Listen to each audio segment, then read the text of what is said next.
Absolutely unbelievable show. And I would love to start it off by going straight to our VIP line. And for the very first time on the show, Jehmu Greene, who is a person who I love to watch on Fox News, where she is a contributor, in part because she makes me yell at the TV sometimes. Jehmu is also a former Hillary Clinton advisor and former president of Rock the Vote. Jehmu, good morning. Thanks for being here. It is great to have you on the show. Good morning. Thanks for having me. Are you yelling at the TV love shout?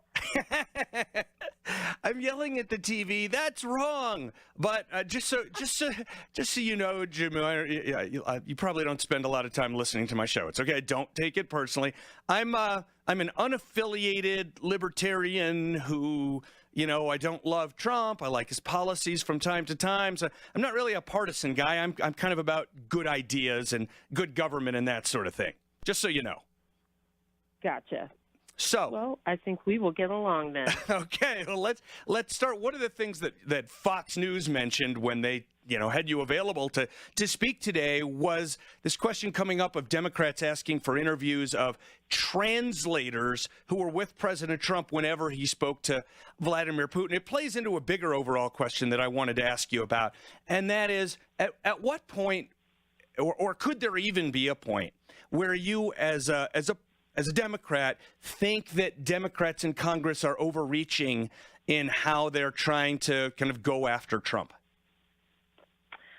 Well, it's hard to answer that from a hypothetical standpoint, but what I can say is that our founding fathers were the bomb.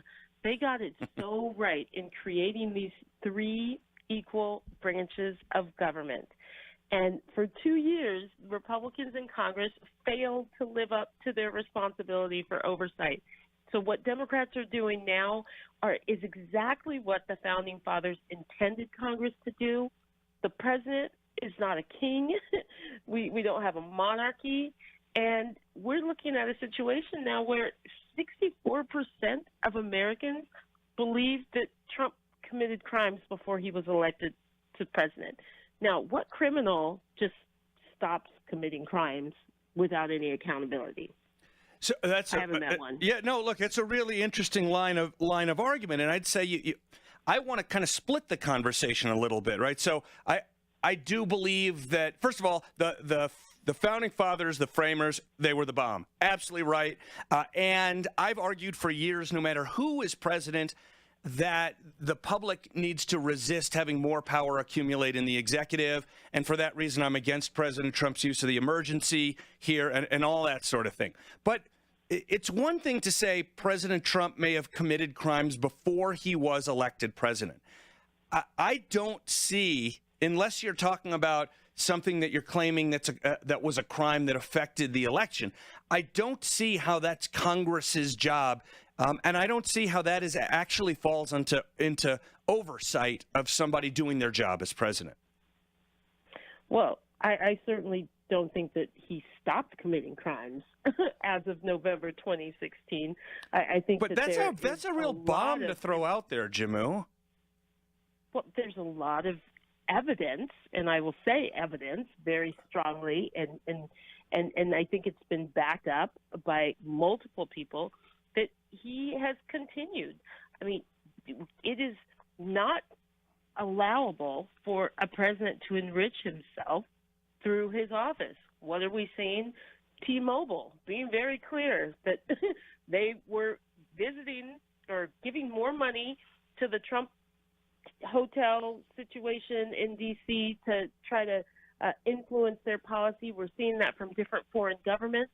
We know that he wrote checks himself, signed checks to cover up payments of a federal election violation, a criminal federal election violation. So, and those situations happened after he was president. He's been obstructing justice in full view of all of us on Twitter. Okay, so let me jump in here because crime is in full view. No, I get. So listen, I I think the Emoluments Clause stuff is complete BS. I think people are going to his hotel. I wish he had divested of a financial interest, in a better way. But to me, the Emoluments Clause is clearly about foreign governments paying a president of the United States.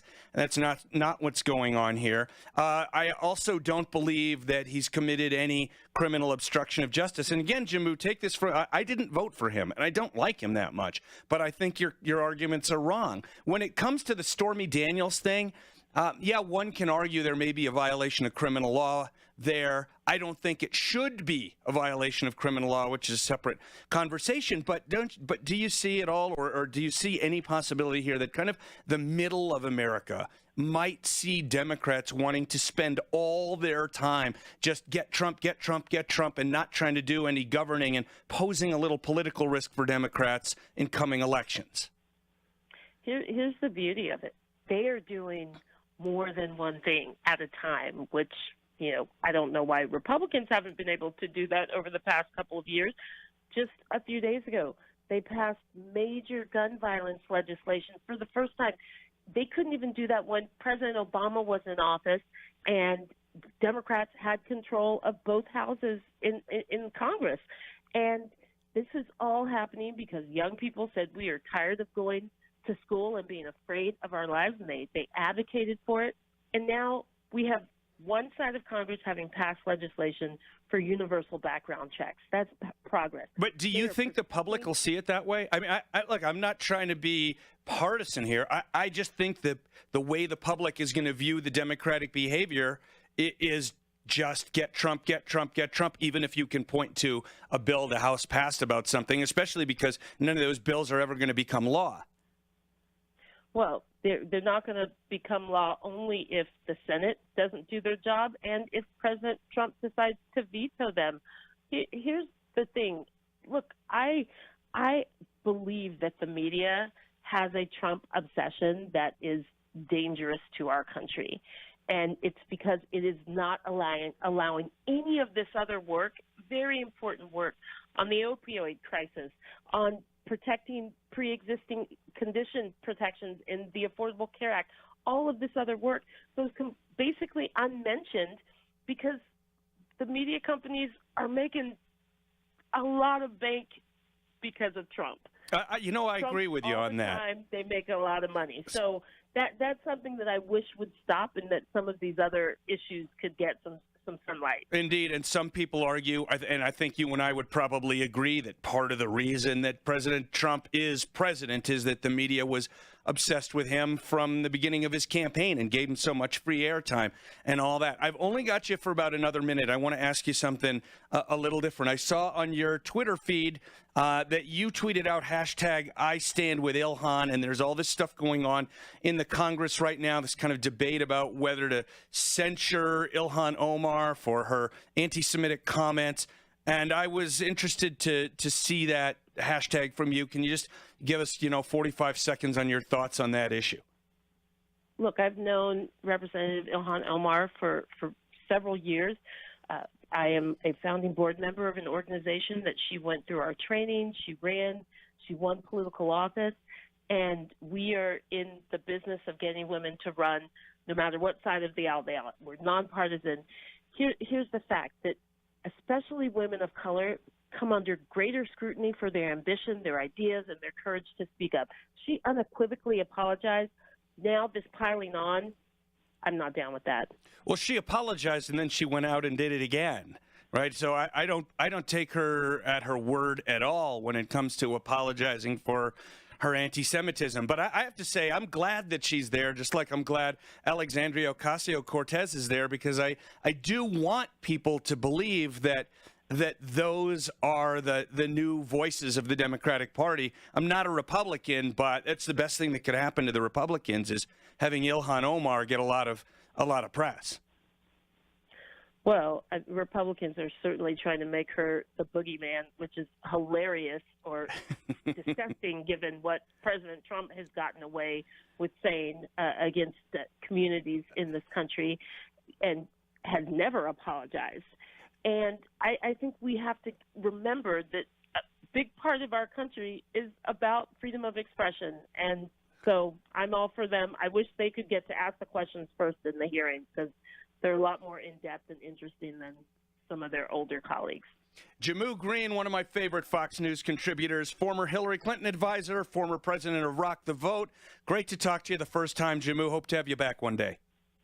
Absolutely. Thank you. All right. Thank you. So there you go. You got the Democratic talking points now. And I know, Shannon's shaking his head. I know sometimes, I know it frustrates you sometimes when I have guests on the show who just bring you like the mainline IV of the concentrated Democratic talking points. But I think it's so worth hearing, because you need to know what they're saying and how they're saying it in order to be able to know how to counter it. And I tried to do a little of that this morning, right? She comes on. I mean, for her to say, well, I think Donald Trump committed crimes before he was president, and a criminal doesn't just stop committing crimes, right? It's an interesting line of argument.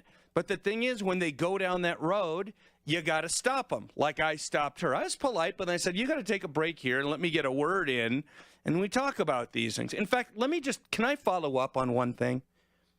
Well, actually, so she talked about a few things, right? She talked about obstruction of justice. I don't think Trump obstructed justice. I think he got kind of sort of too close for comfort.